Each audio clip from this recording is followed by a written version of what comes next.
before we get started, make sure you like and subscribe and turn on that bell notification so you know when we upload. Welcome back to Rugby Heads, brought to you by the Peak Athletic Club, the only show that hits harder than an American bunker buster. So strap in, because we've got a big week of rugby to wrap our rugby heads around. From Super Rugby Grand Final to international squad bombshells, as well as the Lions getting tamed in their first game on tour. Now, speaking of bombshells that you'd love to avoid, please welcome our Rugby Heads panel for today: Alex Ironside, Josh Stungiti, and Ryan Farini. We're back. Welcome back, boys. Now, let's get straight into the controversy, straight into our first segment, Try or No Tries, where we play TMO and discuss things that were play on or offside. Farini, who was your, what's a try and no try for the week? Okay. So my first try goes to Ben O'Keefe. I mean, he cops a lot of heat online with his reffing, but I've got to give him a bit of a try this week. I've trolled him online when he's doing a bit of a dance with I think it might be his daughter, and said, "Mate, red card, you dance better than your ref," and he liked it. So I'm now a fan. My no try goes to the Lions set piece. I've seen JT throw better and Dave Veier. There was throws out there. And just there's a bit of lack of muscle, you know. Like, I know it wasn't their full strength side, and I might fucking have to eat my hat in a couple of weeks, but, mate, usually they come over and they just bury dudes. And I just didn't see that against the RGs. But yeah, good start. Alex, who's your try, or what was your try, no try of the week? My try is big Adam Ashley Cooper's playing fourth grade at the moment for Norse. He's playing in the Lions Legends versus Wallabies Legends tour that's going on in the midst of the tour. And he wanted to get himself fit. And he came down on Tuesday night, make-up game on the back oval at Sydney Uni, and he's still kind of got it. I'll give it to him. He's getting on in the years. He's the Silver Fox. Look pretty good. Yeah, look good. Great hairline. Look good at his shirt off still. Gets around the boys. You've got to love it. So, that's a big try for me. But he's also my no try. Okay, so we've rocked up to, a wet old Tuesday night. I've barely played much this year, and, there's a little expectation that you are playing fourth grade and on a Tuesday night and on a backfield. He asked if there was the grip spray for your hands pre-game, which was a very nice moment to see. It reminded me of a young Nemanja Nadolo last year, really being humbled back into what club rugby is. And, look, that made me giggle, and I was not letting him get away with that. But, mate, nice to have him down there. He had his number one fan, Drew Mitchell, and Charlotte Caslick as well, watching him play. And he scored a try for us on the weekend against East in fourth grade. And nice little underline. I'll try and find the clip. But he's still got it, and I'm confident in the Wallabies for that, the legend. I hope there's a scrap. So JT, what's your try and no try for the week? My no try is actually Freeney, mate. You said before you were trolling Ben O'Keefe dancing with his daughter. Come on, man, that's a no-go. If he's dancing with his daughter, you can't be trolling him. No, he's a bit of banter, mate. He took it well. Okay, banter. But my try actually is the All Blacks team announcement. I think the Wallabies can sort of look into something like that. It was not televised; it was live on YouTube, and everyone was sort of watching. They had some local kids there as well. And the thing I liked about it is after they named the team, they went straight to the coaches and they had whatever questions they had about people not selected or selected. They asked them right there and then, and they gave their answers. So I thought that was a good thing from All Blacks. My try, no try, will go with my. Firstly, the try. Two current Black Ferns have signed to go over to the PWR. So straight after the World Cup, you're going to stay in UK and test the season over there. So they're the first Black Ferns to sign. Amy Rule with Exeter and Alana Bremner with the Trailfinders. And then I got two no tries. First one, we got a message. I won't say who it was because I reshared the Aaron Williams promo with the Wallabies. And one of the guys in the promo video didn't make the first Wallaby squad, and he replied to the story, and he spots on the team for everyone in the promo video with a bit of a LOL. I don't know if it was a crying laugh there, but that was my no try, getting guys to do the promo of the Wallabies promos and then leaving them out of the initial squad. So thoughts and prayers there to our mate. I won't say his name. And then second one, MLR. Eastern Conference final. He had Chicago up against New England, and then he was down to the wire. Ended up New England winning by 1 point, but ESPN, no try. They cut out in the last 5 minutes, so no one got to watch. Everyone tuning in, everyone got to didn't miss. They missed out on the last 5 minutes, which was the best part of the game, and they ended up winning. So that's everyone. Yeah, a lot of the fans aren't happy about it. So the comment section. MLR page was going off. So that's my no try. But we'll go from tries to standout guys and our top performers of the week. Freeney, who stood out for you? The RG 9 and 10. I just saw it on the weekend. They were fucking clinical, and they were just everything they tried to do, they just pulled off. And it was awesome to watch. And another one's just Matty Jekyll running around like a headless chook, just trying to make as many tackles as well. I reckon it would have been 90-0 if he wasn't on the field. Mate, I just was watching him, and he was in there, and he's back there, and he's back there, and he's back there. Like, mate, they just need at least 14 more of him. Yeah, nice. Good to have you back, Ryan. He had Garcia and Albinos, Argentina, and Matty Jekyll from Jeeps for those playing at home. Ironside, who was your standout performer of the week? I might eat my hat saying this, but he was really, really good player. He came big of an impact off the bench for the Lions. Is that Henry Pollock? He's really, really good, and I can't wait to see him play out here.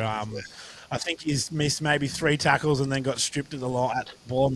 But he's crucial to the English team. So anyway, no, sorry. I'm going to eat my hat, whatever, mate. I'm with you. Hope Henry Pollock's listening and sees you out in town.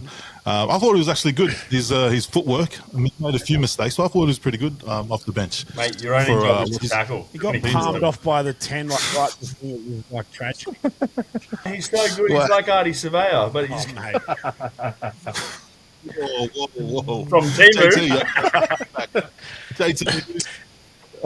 Who's going to stand out? Before I name my performer of the week, can we just get a welfare check on Fonz, please? Because, mate, when we said Rugby Heads was on and we were going to talk about the Chiefs and Crusaders, he didn't want to borrow it. So we need a welfare check on him. But my performer of the week is actually the Crusaders front row.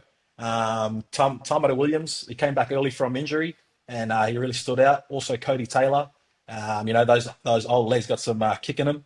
And also the last one was Fletcher Newell. He pumped out 80 minutes at tight head prop, and it got his gun, bro. And then it got reported after the game. He played the whole game with a grade 2 MCL sprain or injury. So, mate, the way that front row performed, and they're all in the All Blacks too. So, credit to them, and they're the big reason why they got the win. Yeah, nice. And they're all your friends. I'm with Freeney with my one. I went Thomas Albinos. I thought his kicking and his footwork under pressure was muy caliente, and his partnership with Garcia there at 9 and Santiago Carreras at the back was unreal. So they were our top performers of the week. Now let's get to the Super Rugby Grand Final, which gave us plenty to talk about. One takeaway and our standout players. Freeney, what's your one takeaway and who stood out for you? Mate, it's got nothing to do with rugby. My one takeaway is your pronunciation since you've moved to Europe, mate. What do you think? Oh, bro. Whoa, muy caliente. Español, man. Wow, bro, you're so Euro now. I love it. Oh, different, bro. No, Reeves Rehana. He's a bit of a good one to uncover. He's had a cracking year. I mean, it's a bit hard at the moment with 10s and stuff, but like he's pretty consistent. Hopefully he has another good season or two and then gets a little call up for the All Blacks. That's mine. Ooh. Look, I'm just going to make a lot of enemies tonight. I think that I've decided on that. But, look, I think the Crusaders is a beast and never write them off. I think one bad year really kind of woke the beast up. And I think they retain a lot of those players again for next year. So, Yeah, makes me nervous again because usually when the Crusaders are doing well, the All Blacks are doing well. So the All Blacks are always doing well against us. So that's not hard. But JT, any takeaways? Any positive Yeah, I was takeaways going to since? say, can we It wasn't actually the best game of footy to watch, but I think one takeaway is the Crusaders. They just know how to win, whether they win ugly, whether they win scrappy, or good. At the end of the day, the main thing is that they're getting the win on the scoreboard. But I mentioned earlier that front row they really stood out for me. But friends, I think you're spot on with Ray Hana. He really stood up, especially because at the start of the year he wasn't their first choice 10. It was actually Kamara, and then he done his ACL, and even James O'Connor was his backup. But they put their trust in Rayhana, and he started the last month or so, even longer, and he really stood up in that final. And with all that added pressure on him, I thought he played really well. Yeah, I thought he really did stand up as well, and credit to the Crusaders turning the season around after last year. Now, Alex jumped the gun, but we'll get to one takeaway or for the whole season or one little bit of feedback to give the organisers to make it a lot better for next year. one takeaway for me is two actually. Moana Pacifica, great year. They got belted one game, guys. Stay on board. Stay on board the train. Do not jump off. Do not hate like Ironside. Just stay with them. And my second takeaway is Drua. I can need a bit of a clean out of the seniors. Some of the senior boys. They need to get some couple of international guys coming back from overseas or something to ensure them up and make people accountable and work hard and keep that momentum at the start going through the season because they're good. They just need a bit more direction and to stay on the path a bit and get off the carver and manga. No. Yeah. Oh, nice. Yeah. We'll clip that up and send it to we'll give the Drew guys. Ironside, what's the one piece of feedback? Maybe just bringing in a curfew. You cannot leave after a certain time. Yeah. I think that the season needs to be a little bit less shorter, and that they need to play the games. They need to play the Australian comp, NZ comp, separate conferences, and then the best come from there. I think that. I just think that it's just not good for Australian rugby at the moment. We get pumped heaps, and I don't know. I'm off it. Maybe I've had a big weekend. I'm a bit negative today, but I think the Waratahs. No, I think that's And the Waratahs. Waratahs, yeah, Anyway. they really disappointed me this year. But I'm hoping they're better next year. But just on my favourite team, Moana, obviously they got absolutely shit back into the season when you thought they were going to make the finals on there. But other than that, all their games should be played in the islands. I don't think that – I know that they've based themselves out of South Auckland and the harbour and all that. But, man, I think they've got to start playing more games overseas. I know there might not be as much money in it, but take the game back to the islands and start building up Tongan and Samoan rugby again, because you can see what it did for one couple good years for Fiji and rugby that the international stuff followed. So got to bring it back to the islands. Yeah, I don't believe in that one. I think they should stay in New Zealand. They've already built, so they sold out a lot of their games this year, which they would never do in Tonga. And when they proved last time they went to Tonga, the Highlanders came and gave out jerseys throughout the week. The whole stadium was wearing Highlanders jerseys. So yeah, because it's free, it's free too jerseys. fresh back home. And there's no money there. The infrastructure, especially in Tonga and Samoa, was the same. They went and played there. Half the stadium was empty. So I think they should stick to New Zealand, or even Auckland, because that's the biggest place where all the islanders are at. And a lot of us have switched over from our other Super Rugby clubs to Moana. So it's working. I think they just doubled down on it. Let us know in the comments what you think. No, that's good, mate. It's good. I actually was thinking that you were right too, Ironside, and then when you brought that up, I was like, oh, you to the point too. This was all about discussion, mate. Yeah, I forgot everyone goes from the islands to Auckland because they make money there, so I forget about that. This is the land of opportunity. In South Auckland. JT? Now, I reckon all in all, it was a good year. It was really competitive.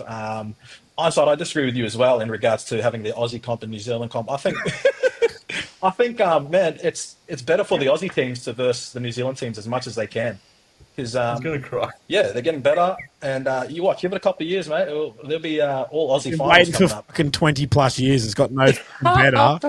And we don't even, they'll do nothing. It doesn't matter what we do, they'll do nothing. I'm off it. I fucking hate it. I hate all rugby at the moment. I hate Sydney Rugby Union. I hate Super Rugby. And I hate the Wallabies until they win the Lions tour. I hate everyone. Don't worry about it. I disagree. I disagree with both of you. I reckon we need to draft players from New Zealand and Australia, and they swap over. Like James O'Connor's, your Jeffrey Tumanga Allens. Yep. Just I reckon we need to start trying to get it so it's more of a mixed competition, and that's going to put more bums on seats and more people will want to watch. Like, man, fuck, I just think it would be so good to watch, maybe Caleb Clark or something at the Reds, or I don't know, Mark Talair at fucking Brumby. Yeah, no, I disagree with you, but no, I'm joking. That is true. That is the I answer, just though. think That's the all- answer. Is free market. Like, make it like football, soccer, and just let the best players play when they want. Because as if you'd want to fucking play in Christchurch if you could play in Sydney. Like, you know what I mean? There's nothing to do. but it'd still be a good experience. You go down, you're in a good system. Like James O'Connor, he's loved it there. I mean, possibly because he's older and he doesn't fucking get as loose. But you're not much to do. But yeah, it'd be good to go on those different systems and learn. Everyone's going to get better. Well, I think The whole I think they all community. got to come together because at the moment there's just otherwise there'd be too many chiefs. Aussie rugby and New Zealand rugby need to sort of have that meeting together and say, you know what, All Blacks contracts don't mean anything. You guys play for Aussie teams, vice versa. So yeah, I think you might be onto something, Freeney. But anyway, it's still my go. One of the other things is one of the other things was the final system. I think if you finish first or second, you should have the week off, and the other games are knockouts. Because yeah, what happened this year with the Chiefs? They lost, but they still went through. But yeah, something to look at, and also I think more afternoon games, Sunday Arvo games would be a big one as well. Because let's face it, man, you wake up Sunday morning, you're hungover, and then what are you going to do? You want to watch a game of rugby or something in the Arvo? That'd be perfect.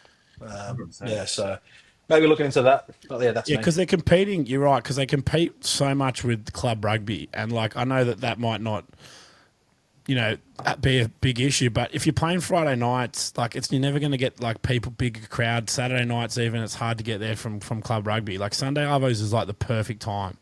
You watch rugby league on like a Sunday Arvo, it is chockers at every stadium, and I think they've got that down pat. Yeah, nice.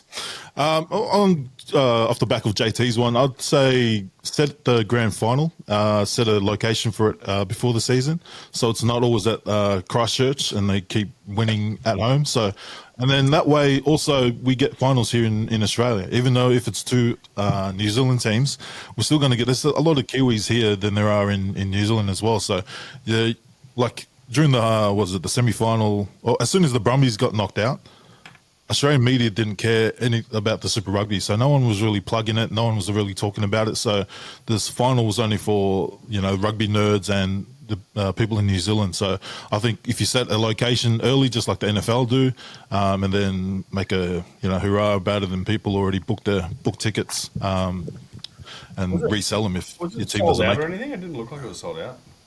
No, it was. Didn't look like It was. I didn't watch the final. What about Super Round as well? Bring back Super Round somewhere good, not Melbourne. 100%. But yeah, that was our Super Rugby. Great season. Yeah, we'll see Super Rugby next season. Okay, now, Lions. First game against the Pumas. Didn't go to plan. One takeaway and your standouts. Freeney. One takeaway is that Argentina are out of control and they didn't have their proper side on too. So I guess that's a fun fact. They didn't have their full side. Lions didn't have their full side. Lions lost. But I think the biggest takeaway is, like I said, the physicality. I thought it just wasn't like that Northern Hemisphere grind, like where they were in control and you know what I mean? Like it wasn't that physicality and that grindy sort of game. I think they might have tried to match them or something, but the Argies were just on fire. Yeah, you got a couple of humbled stories like Pollock and even Sione Tuipulotu to an extent at 13. I don't think he's a 13. I think he's a 12. Um, I don't know. I just didn't look like that cool, calm, collected Northern Hemisphere sort of side that you usually see that is smart, that is, get themselves out of trouble. They just sort of panicked when RG just got on top and were playing that real running sort of rugby and just running it from anywhere, really. Yeah, I think because the British Irish Lions, their first week together as a sort of barbars, if you see it, they're all decent players, all from different countries though, and Argies have been together for a while, even though they only been in camp for like a week, but they've been same squad since last year, bar the 3 that came from South American Super Rugby comp. They came off the bench. Onside, your takeaway and any love to any standout I players? almost pooped my pants when I saw the Pumas had won. I've been sitting here waiting to get that over the line. That's a good one. I think that that midfield combination could be pretty scary for the Lions, which is usually something we wouldn't be worried as much from a Northern Hemisphere team. We'd be more worried about their pack. I don't know if their pack really kind of like terrifies me for a Lions team, which is something, I guess, new and different. I think we'll talk about the Wallabies team, but I think that we match quite well up in the pack. I think our depth centre-wise scares me a little bit, but so that kind of scared me because I think the Lions did look pretty good when they played direct and outside the, let's get technical on this podcast, which doesn't happen very often, but they looked good when they got to that second phase outside 10, when they got it to the 12-13 channel. So that kind of scared me a little bit. But like credit where credit's due, like that Argentinian side on its day can beat anyone. So yeah, man, I love the Pumas, and I hate the Lions. So good results all around. But I don't know. I just think probably the best tour for us if we're going to knock them off, which we will. We've got a good chance. JT? Yeah, I think they're going to go with Gibson Park and Finn Russell as their halves. But from that game, yeah, I was just amazed at how Argentina played. Obviously, they've been building for a while, but just them scoring tries from their own half, spreading the ball, playing like the Fijians, mate, but a lot better, a lot more Discipline. yeah, a lot more discipline. But with the Lions, look, I don't think you can really take too much away from that game. I know it was a test match, but let's be honest, it was only their first game together.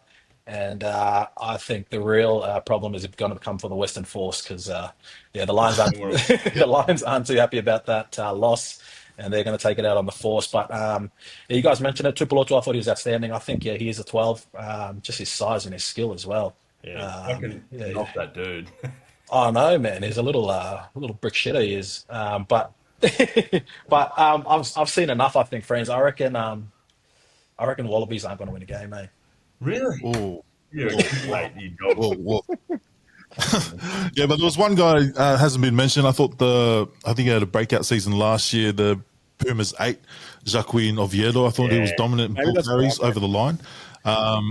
And then Sione Tupulotu, I thought he was better when he moved to 12. I thought you guys already mentioned it. I thought Bundy probably should have played 13 because Sione is better at distributing the ball, either taking it to the line, like real late to the line, and then pulling it long out the back. Oh, I thought he did. that's terminology, man. Oh, thanks, mate. But yeah, mate, when Finn Russell and then they've got Gibson Park at 9, I think it's going to be a different story. Oh, wait, on a serious note, though, I know everyone's like writing off. The Lions shouldn't be losing. Like it should be 32. First game. The top 3 sides in the world. It should be a close game, but like Argentina, what 5th, 6th, or something like that. They should be pumping them. It's just the Lions. It's 3 countries in one, mate. They're a fucking like. Well, they got a gel still. Fuck, know you that, an but, like, undercover even Lions last- fan, JT. No, He just wanted to say It's the last podcast for the whole fucking tour at this rate, man. yeah, anyways. Whoa. Sorry, he's being positive. I've been positive. I've been negative the whole time. And he gets to the Wallabies, he goes, we're going to be 3-0. But yeah, we'll get into that later and get us in the comments your thoughts on the panel, how they're going so far, and also how the Lions went in that first game.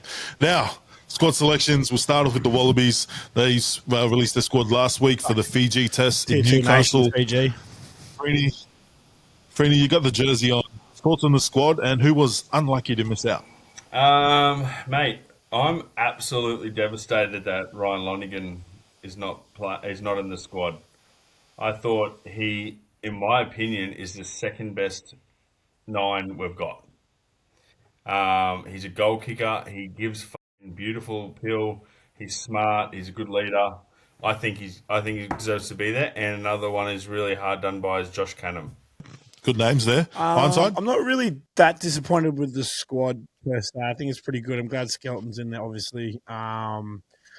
Don't know if, yeah, maybe not. I'll just keep that opinion to myself on a few things. But yeah, look, I'm interested to see what we're going to go with. Like, obviously, we're playing Fiji, so that'll be an easy chalked up win for us. So probably doesn't matter what side up there. Yeah, he's still angry, Oh boys. shit, sorry, JT. Yeah, look, I don't know. I'm actually pretty quietly confident. I think the squad looks pretty good. I think there's a good balance in the forwards. We've got some big units. It's good to see Nick DeCrepney in there. He's Yeah, man. absolutely played folded well, me one time in Colts, so it's good to see he's actually a Wallaby, and I can say I did get folded by a Wallaby because he fucking hurt. But yeah, look, I'm keen to see what they go with. Like it's split on the bench. Look, I think there's a good chance that we might even do a South Africa and do a 6-2 split potentially, maybe even go down the 7-1 depending on the fodder we've got. Oh yeah, I was pretty happy with the squad. But friends, I agree with you with Ryan Lonigan. I would have had Lonigan. I even because for this Fiji game, I would have tried someone like a Kalani Thomas. I thought he was Yeah. Yeah. outstanding this year off the bench. And this is the type of game where you could sort of try these new combinations or new players coming up to the Lions tour. Another person was also James O'Connor. We know what he's done in the Test arena, but we could have seen in this game if if he still has something to give. The other one as well from the Reds, Lukan Salakai Loto. He's injured there, yeah? Yeah, I did speak to him earlier. He's my mate, Ironside. No, but he did say he's injured, and he said he's actually his first game back will be against the Lions for the Reds. So, Yeah. yeah, I'm hoping that he'll get in that final Wallaby squad. Also, another one was Seru Uru. Oh, I thought he had a great year with the Reds, and he just offers something different, a lot more skill in the forwards, and you can put him in the second row or in the back row. So, yeah, there were just a couple of names there that I thought were a bit hard done by. I think we're pretty lucky though this time around where we've actually got some depth in second Yeah. row. Like, because in futures, years past, like we have been so fucking light in second rowers, and our back row, mate, we got so many people. Like, it's a hard position. That's a hard back row to decide who the fuck But you to can put in pick there. that back row based on like that first game that we have against the Lions. Like you pick it based the next game, you could change it, and you're probably gonna get something like a completely different look. Like usually when we just have like for like replacements, like Langy Gleeson, like compared to like Harry true. Wilson, like they're like so different, and like Rob Valentini, like there's so many different combos that you can choose depending on what we got. We never have that kind of luxury. So that's exciting to me, I think. He's positive. It's great when you talk positive, Alex. Come So on. more of it. Yeah, But Alex. two other names I had there from the Force that I thought probably more fringe, but good to get him in the squad. Would have been good to see him against Fiji. Matt Greeley from the Force, the fullback, and also Marley Pearce. I don't know if he's injured still. Marley Pearce, the loosehead, probably number one loosehead in fantasy all year as well. So those are other two names I thought maybe they'll get that chance this weekend against the Lions as the Force take on them in over in Perth. Now, All Blacks, they just named their squad today. Freeney, thoughts, and who's unlucky to miss out? Fuck me, mate. What a squad. I just reckon Dave Havila is probably a bit hard done by. But Jesus Christ, mate, that squad's nuts. That squad's Yeah. nuts, mate. That bomb squad they've got, like, fuck me, man. That's going to be. If they lose, fucking, you're lucky. It's a French big team. Yeah, they won't. But like, that is such a good side. That is Yeah. such a good side, man. Bowden Barrett's playing the best ever as well. Like, mate, just lose some form or something. Just fuck off. Is France not bringing their strong team? Well, they haven't selected yet, but I reckon it's going to be that team that played against England on the week. England A, just won. So we'll I see. love how they just don't give a okay. They just don't care what anyone thinks. They're just like, no, we are not good. So we'll see what happens. Ironside, thoughts and Yeah, any standouts? big Jimmy Tava Unlucky to miss Nawai. Man, like I Yeah, already nice. loved him in NPC, backed it up into Super Rugby, showed he could do it consistently for a long time. Mate, I just hope he gets a crack because I feel like he's one of those players that could be like elevated as an All Black. Some guys are, they can be good anyway, but then they go be an All Black and they go to that next level. And he just looks like pretty cool under pressure. I was also happy to see that Duplessis Karifi was in there. I hope he gets gets a game as well. I just don't know where he fits in terms of the squad. I think he'd be. It just shows how good they are because we would kill for a bloke like that off the bench. But yeah, look, pretty good squad, pretty scary squad. They should pretty much dust this. Yeah, I thought, yeah, it's a strong squad. It's always going to be a strong squad, but I thought a couple of guys are unlucky. Freeman, you mentioned him, Davey Ivili. Thought he had an outstanding year. Obviously, took the Crusaders to the title. But another one was Leroy Carter. I thought he had a awesome year for the Chiefs as well. And I thought he would have got a spot in there. I was a little bit surprised that Caleb Clark got picked. I know he's performed in the All Blacks jersey before, but I just thought he struggled this year at the Blues. Him and the other winger, Talea, they just they couldn't get the ball in all their games against the Blues. I don't know if it's the way they play but yeah, I thought he was lucky to get picked. Another one, Ethan Blackadder. We all know what he can do, and he covers 6, 7, and 8 as well. So that was a big omission, especially Scott Robertson. He loves him, one of his Crusaders boys. But also seeing Leo Willie getting picked as injury cover. So the fact that they picked Leo Willie as injury cover over Ethan Blackadder shows, I don't know, he might have done something wrong, old Blackadder. But yeah, I thought covering the couch. But either way, it's a strong squad, and yeah, I think they'll touch up France if it's going to be their B team. So. You're looking good, Josh. What have you been up to? Hey? What are you up to? Like, what have you done with your hair, mate? Bit of a... Hey, what's going on over there, mate? You want my number? Oh, look at that smile. He's fishing, mate. He's fishing. Anyways, you mentioned Davey Havili. I had Dalton Papali'i as well. I thought he was unlucky to miss out. He's been good for the All Blacks the last few years as well. George Bauer, I thought he was unreal this year off the bench and made killer bomb squad that the Crusaders had. But yeah, that was our ABs and Wallabies squad. A little debrief. But interviewers' questions, I'll bring it up here.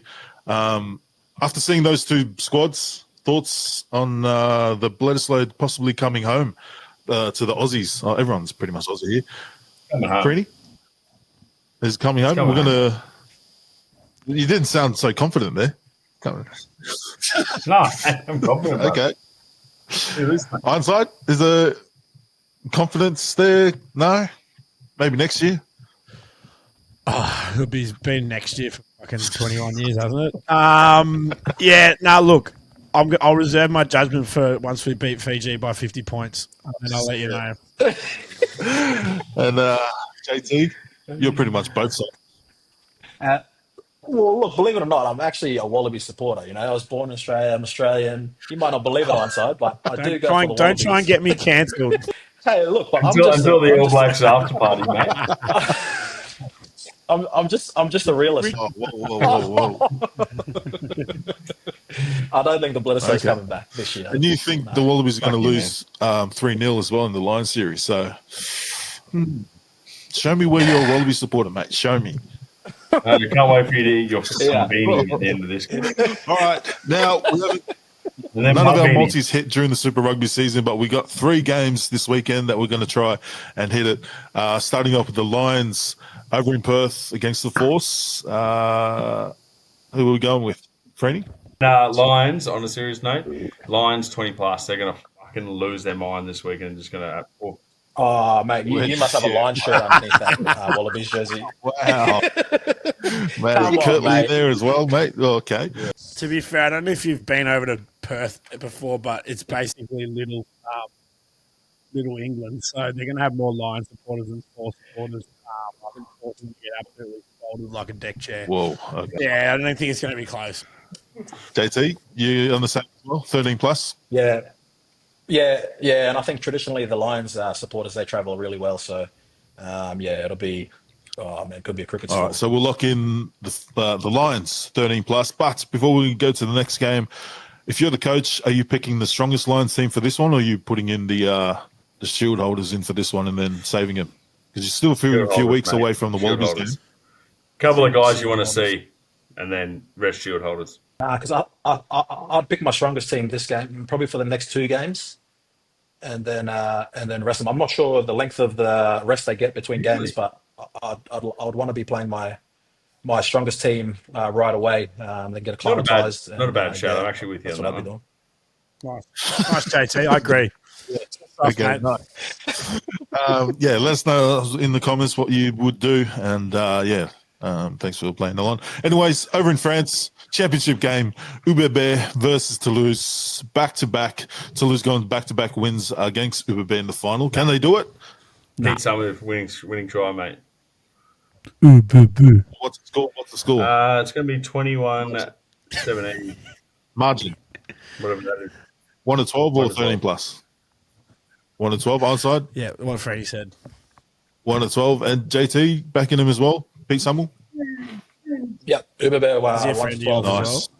So we'll lock in UBB 1 to 12. And last one over in MLR. Hopefully they fix up the televisions over there. Houston and New England going face to face. Tassi over at Houston. New England, they have Tony. And who are you going with this one? We're going What's to the save margin? a Busquets and Apple Juice to fucking score the winning goal in 1 to 12. Winning goal. Okay, nice. So we go Houston 1 to 12. Onside, you going back in Houston I as think well? Houston, we have a problem, and I think it's going to be New England. They've not lost a game, I don't think. Oh, All right, New England. New England 1 to 12, JT. Yeah, I'm going Houston. A couple of old Jeeps boys there, Tassi and AJ Alatimu. I reckon they'll get the job done. All right, we're locking in Houston 1 to 12 in that last one. Make sure you bet responsibly. get everything And, you own. yeah. All right. Viewers, questions we got two. Most memorable British and Irish Lions moment for yourself, Freeney. What's a memorable moment? Jason Robinson, just absolute twinkle toes through all of his games. Oh, it's not about him. He was good. Mate, the Lions Yeah. even the last time they played, they were just monsters, man. Here. I think they were training at Brothers. I went down and watched, and you know George North, remember him? He was massive, man. Yeah. Those He had a some good big series. boys, man. Jamie Roberts. Nice. There's a couple of moments there from Freeney Ironside. Most memorable moment. Like personal one is just I was at the Decider last time in Sydney, in row ZF 100 right up the back with my dad, Yeah. and we just kicked the game away and we should have won it. So bit of a burning moment in the history that this time I hope we get it done. I'll be at the game 3, which will probably won't even be the Decider because we would have won it, but. He's sitting Nice. next to my mate Jacob Flynn, so I could be in for a fucking long night. It's been a long life since I've known Flinny, so I could be in for an even longer night with Jake. But yeah, look, I think that it's such a good tour. It's I'm going to 5 games, and if you get a chance, it's like almost a once in a lifetime, in a way. When you're at your peak piss drinking age, which I am, and in 12 years' time I probably won't be. So I'm really going to enjoy the tour. But yeah. The memory of my dad up that top stand was unreal. Yes, Issy will be 24 nice. next tour. Let's go. Jesus. Oh, good, mate. You'll be playing for Fiji. JT, most memorable Lions moment. Yeah, I was with French George North when he came to Brisbane. He scored that solo try. He was amazing, and then that one in Melbourne where Folau went to tackle him and he just picked up Folau and just kept running with him on his shoulder. So yeah, that was 2 of my memorable moments. Nice. And once again, your most memorable moment, put it in the comments, and if it's good enough, I'll clip it up, share it on the socials. Thank you, boys. That's the show. But we finish off with the shout out. Freeney, shout out Shout out for the to week. the Mighty Gallopers, man. Chin up.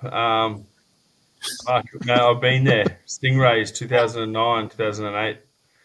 Literally, man, watching my 5'8", get run literally around off a scrum when I stuck my head up into the scrum. The guy just ran straight around him, 75-0. Nah, it's one of those days, you know. It's not how you start, it's how you finish, boys. We can still make top 4. Nah, but man, just chin up, boys. You got this. Onside, Yeah, shout or out. chins up in Freeney's case. Quick shout out to my beautiful club North Ladies' Day this weekend against the Chatswood Does or the Gordon Highlanders. It's hard to tell, but their home ground's about 15 stops up the train line from where they're actually from. So it's Ladies' Day. It's also we have Legends Day as well. So anyone that's got 100 games has a big piss up. So just going to be a good day. Get down to North in the Oval. North by 20 points, I reckon, this week. Nice. And JT, close it out. I don't want to piss off Ironside, but I just want to shout out to my mate Geordie Taufua and his fiance Katie. They're getting married this weekend, and I'm actually off to France tomorrow to go to that one. Even work? Honestly, what are your hours, bro? You work? Please. Yeah, The album's dropping next month. Look at him. So I'll see you guys in Europe. Nice. But yeah, guys, thanks for tuning in. Nems, thinking of it. We'll see you. Hopefully, your Digicel Wi-Fi will work in Fiji next Still week. crying. Did We'll see they you win next on the week. weekend, boys? His team? Who, Jura? His team. Oh, Nice. Footscray. Oh, This is the oh doggies. Did they win or lose? Who cares, mate? Who cares, mate? It's Victoria. Anyways, make sure you like and subscribe. See you guys next Bye there. week. Later, boys.